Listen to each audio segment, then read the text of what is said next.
All right, Junkie Nation, here we go. We get to talk to one of the top bantamweights in the world. He's coming off a huge win from this past weekend's UFC Fight Night 183 card. It's Rob Font, who delivered a TKO stoppage over former WSOF bantamweight champion Marlon Moraes.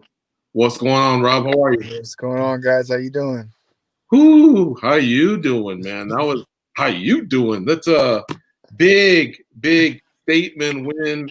Biggest win of your career this past weekend. 50 G's to go along with it. You must be on cloud nine right now. Yeah, no, feeling great, bro. Feeling great. I fucking I can't complain. Went in there, got the finish like I wanted, the bonus like I wanted, and yeah, we back home, getting back in the gym. Rob, about 9 months ago. Oh, look at that. Okay. What up, brother? My bad. Had somebody run up on me, man. About 9 months ago, we were sitting across from you at a Fuku Burger, and you were rehabbing the most serious injury you've ever had. Not to say that you were broken or shaken, but like any athlete, there's an uncertainty of what's going to be next. What am I going to be like when you come back? Yeah. I mean, can you kind of just encapsulate since the time we saw you in March until this past Saturday? What was that like, man? You seemed very emotional after the fight. It looked like a lot of the struggles came out.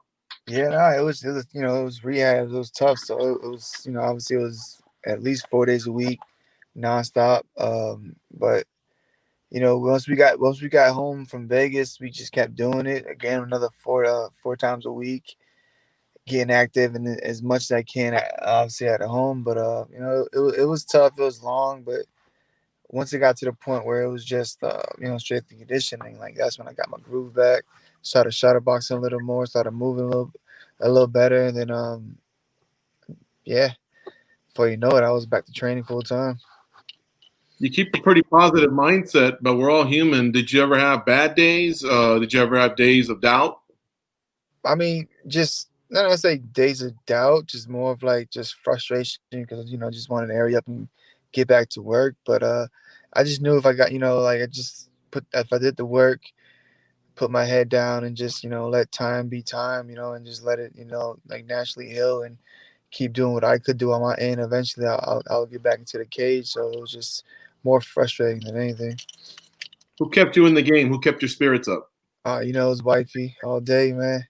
She's obviously she was with me the whole time, and then yeah, so it was tough at first, but after like the first 2 months, it was like another day in the job, just a routine. I really put my head down, got to work, and basically made that my new, like my new martial arts, my new hobby was basically rehab. And so skipping to the fight, you go out there, you're facing Marlon Moraes. You've seen him fight plenty of times. You've seen him get his hand raised over some top-notch fighters. That kid's been in the top 10 for about a decade. As you're getting ready to fight him, do you remember your final thoughts? What were you telling yourself the most that you needed to do to make sure you got your hand raised? Was it like follow the game plan? Did you have just any sort of a positive thing? No, honestly, the truth was, I remember getting in there. I'm like, all right, the cage is a lot smaller than I thought it was gonna be. And then when he got in, I'm like, all right, he's a lot bigger than I thought he was gonna be. And then I just remember just saying, just get him out of there as quick as possible. Get him out of there as quick as possible. And then we started fighting. That was it. That was it. Like one big blur, huh? It just all after that, it was we just started fighting. But muscle memory, survival of the fittest, all that stuff is just it's all happening at one time. I just bang, just went to chaos instantly. But it was fun, man. It was fun as why it lasted. I didn't. I got to stop these takedowns a little quicker. But once I got on the ground, once we got on the ground, I could feel he was dangerous. But so I just took my time to get up, and once I got up, I was like, all right, just hit him as hard as you can, man. Put the hands on him and just put the pressure on him. I knew he wasn't gonna be able to last. He wasn't able to do that for 3 rounds. So, and then I caught him clean. Every single time I caught him, it was a flush shot. So it was like, all right, there's no way this kid's lasting. Just stay on top. You know what I'm saying? Just keep hitting him, and eventually you're gonna put him away. Are you still on a high? Have you put it away? Is it in the past, or are you still kind of like feeling really really good and like tell me about your emotions now? Nah, obviously I'm happy with the W, but it's it's on to the next one, man. It's only gonna get harder from here. So, I'm already back in the gym trying to help Calvin get ready for his fight. So it's I enjoyed it, but it's I know there's more to it. Rob, we have these fighters that come along, and we get used to them being the young, up and coming guys. And then little by little, they just kind of grow up in front of our eyes. And next thing you know, they're the solid veterans. You're one of those guys now. You're Hey, no longer that Rob Font that just showed up and has got a couple wins here and there.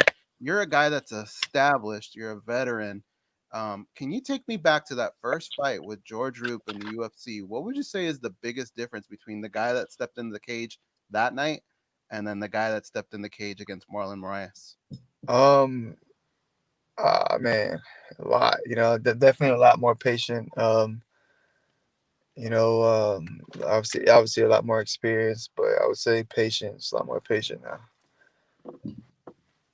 And when you look at some of the names that have been brought up before you, TJ Dillashaw, when I heard that, there's just certain fights that kind of make sense. You hear it and you automatically, as a fan, you play it out in your head and you're happy, and that's one of those Yeah, I fights mean, I was like, oh my god, I could see these guys being all over that cage. This is going to be fun. I know fighters have to be as confident as possible, but is there a little bit that goes to the fact that he's a former champion, and in beating him, does that almost like boost your confidence even more? a little bit, I guess you could say. I just know, he's like you say, he's a former champion. So, beating a guy like that has to say something, right? I know he's looking for a fight. He's not booked. Everybody else is booked, so it makes sense. It'll be entertaining, So yeah, it's definitely the fight to make. Personally, Rob, is there a certain swag that comes along with a victory like this where, there's times where we'll get fighters on the show and they'll tell us, well, whoever the UFC gives me, I'll take. And then there's certain fighters that come on and say, no, man, this is who I want. And I'm starting to see that come out of you too. But is there like a little bit of swag when you're walking around the boss, walking around the PI afterwards, when you get a victory kind of like this, the way you did it? I mean, I don't know. I wouldn't say that. I just know this is like this fight just makes sense. This fight makes sense. It's I only want tough fights from here on out. And it's like this is probably one of the toughest fights that's out there that's realistically that could be put together. So yeah, like it had nothing actually to do with this W. Like I would have won this fight regardless. Who I would have beat before this, but or how I won. So yeah, no, this is a great fight for the fans, and obviously this gets me exactly where I need to be, and that's close to that belt. It was perfect. The fight, the call out was perfect. I think there's more to just punching people in the face. I think when you fight and you have a lot of people that are watching, you're obviously going to have more eyeballs now.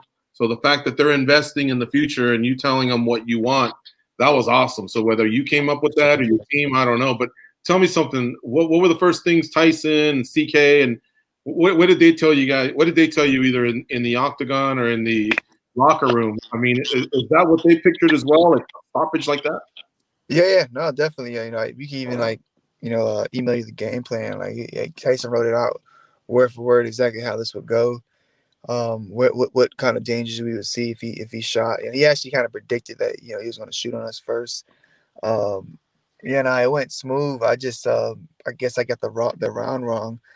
I was I was looking to do it in the second round, and I figured he wouldn't be able to like keep a pace. But then once I hit him, I just knew like I heard him with a left hook, and like the first combination I threw, I was like, oh man, this is getting bad because I can instantly felt like everything just come out of him after that. And then once I jabbed him, it was over, man. I can see it in his eyes, you can feel it, like. But yeah, no, man. Yeah, I had fun in there. Then Jose Aldo gets a win and he's scrap blocking you. He also calls out TJ. What were you thinking when you heard that? Nah, man, I don't blame him. I don't blame him. Coming off the win, you want to stay busy.